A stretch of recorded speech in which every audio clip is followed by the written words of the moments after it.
What do you most want to be when you grow up? Probably, well, a baseball player. An inventor. I try and want to be an orthodontist like my dad. I'd like to invent some remote control rollerblades. What's the one thing you'd like to know about your future? I'm not going to be a bum on the street. I skateboard. I make my website. Luke, tell me a joke. Waitress asked a teddy bear if he wanted some dessert, and he said, "No, I'm stuffed." If you could wake up tomorrow in someone else's body, whose would it be? First of all, I don't really want to wake up in someone else's body. I don't like going to New York because they have a funny accent. Out of 100 people your age, the 100th being the happiest, where would you fit in? Maybe 85. 101. Who do you admire most? My mom and dad, Jim Carrey. Why? Well, because they made my food. Because he's funny. Well, my favorite thing's electricity, but I always have a fear of getting shocked. Like, I won't go down slides at McDonald's because they have a bunch of static in there and bolts on the bottom, so. What makes you angry? When my brother calls me names. My little brothers. So what do you think about your older brother, Sam? I don't like him. I have 3 younger brothers. Why don't you like him? He's mean. One's 2, one's 5, and one's 8. What does he do to you? Tease me. Which brother? Sam. Sam, you're the oldest? Did you beat him up a lot? Not very much, but, Do you love your brother? sort of. Do you have trouble with him sometimes? Yes. Do you think your brothers look up to you? Not really. You never want to be like your brother. No.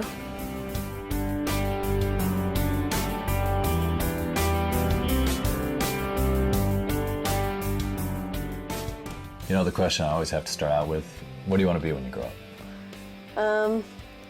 I don't know. I'm starting to change my mind. Really? Yes. I'm thinking more along the lines of an orthodontist.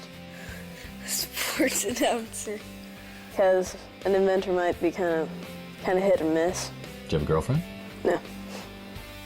Yes. Too stressful.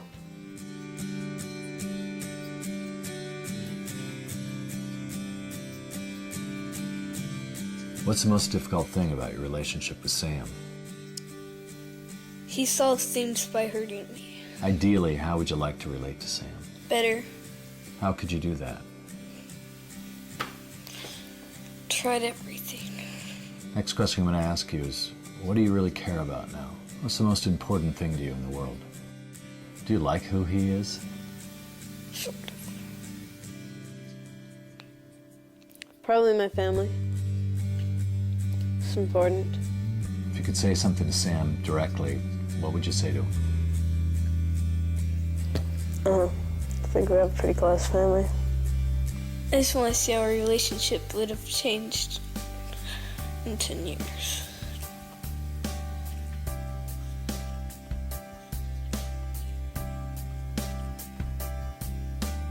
When people are talking to me like you are right now, I don't know why. Probably 'cause Well, why? Why you start crying? Is that it? I don't know. It's weird. It's not. I'm not sad about anything. I really am not. We can turn the camera off. So you don't think there's any hope for this relationship?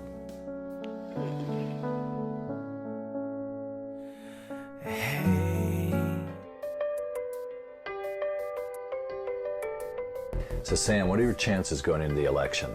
Explain the process. Not great. I ran against a kid named Daniel Lynn, who's really funny, really great, magnetic personality. He was the president of a lot of clubs. They had the primaries, and I was still down below that kid. Just like his presidential campaign, like he had he's like troubleshooting what people were gonna say. We were driving home from school that day, and we drive by the Old Country Buffet, and we see this guy in a dancing bee, in a bee costume, just dancing in front of the Old Country Buffet, and I'm like, oh great, I'm gonna go in there and see if I can borrow that for you to dance in front of the school for my election.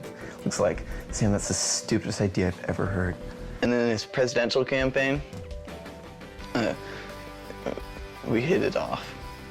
What did Luke do? And he went and danced to Dancing Queen and This Is Why I'm Hot and some other songs, and a whole bunch of people gathered around. And Sam's told me what he went through his entire adolescence up to the middle of last year. I think it started in 7th grade, and it seemed like it got progressively worse, sort of. Did you know that he felt depressed almost every day? No, I didn't. Never would have guessed. You know, I started getting really, really sad.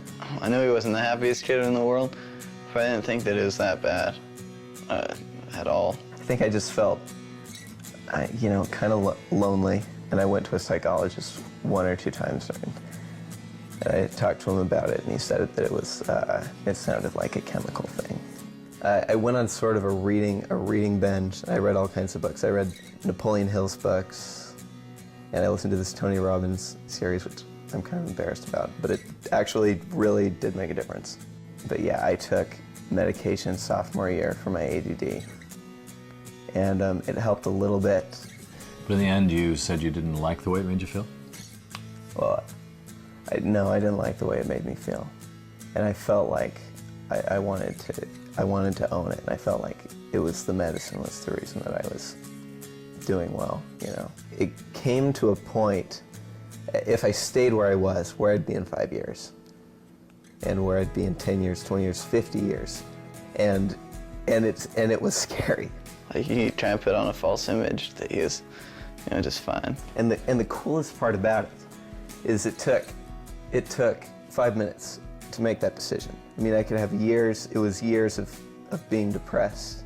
It took 5 minutes of a real decision. Did you know that was going on? You know, I feel like, you know, with my depression, I feel like that was probably, at the point in my life when I changed, that was my greatest weakness of anything. And to, in one day, change that to my greatest strength and keep that my greatest strength for 2 years now, it gives me a lot of confidence. And if I can change my greatest weakness in a day, what else can I do? And I think since then, it's been since then that me and Luke haven't fought for like over a year. I just started talking to my brother, and people are nicer than you think they are. So you think the turnaround with Luke has to do with the turnaround with you? Yeah. I don't know, I kind of realized that I've got this cool older brother, and I think I realized my little brother's all right. Do you talk to him about everything, basically? Yeah. And girls, and everything. It's like some people have a journal. I have an older brother. But it wasn't always that way. No. I kind of look out to him. He's kind of like my role model, kind of. Because I'm like, in some situation, I'm like, what would Sam say right now? I'd say without a doubt. He's my best friend. Me and Luke are best friends.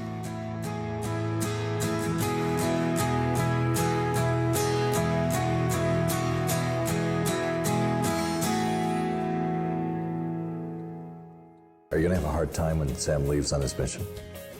Yeah, because when he leaves on his mission, then I'll probably leave on my mission before he gets back. And then so that'll be like 4 years. It's weird to not see your family as much. I've become more independent, just, you know, become more of a man since he left. Luke's doing a good job as the oldest brother. I report to the MTC on May 13th. I'll be learning Spanish for like 10 hours a day. Then I'll go to Chile, and I usually just pray that the Lord will watch over my little brothers. You know, people give me a hard time about being Mormon. Like, my family was built on the principles of the gospel. And I think of all those, and all the morals and things that were instilled in me, and things like that have made me who I am. You know, we're all brothers and sisters under a loving Heavenly Father. And through Christ's atonement, we can be forgiven of our sins. And that's the message that I'm excited to share with the people of Chile. I'll come back different.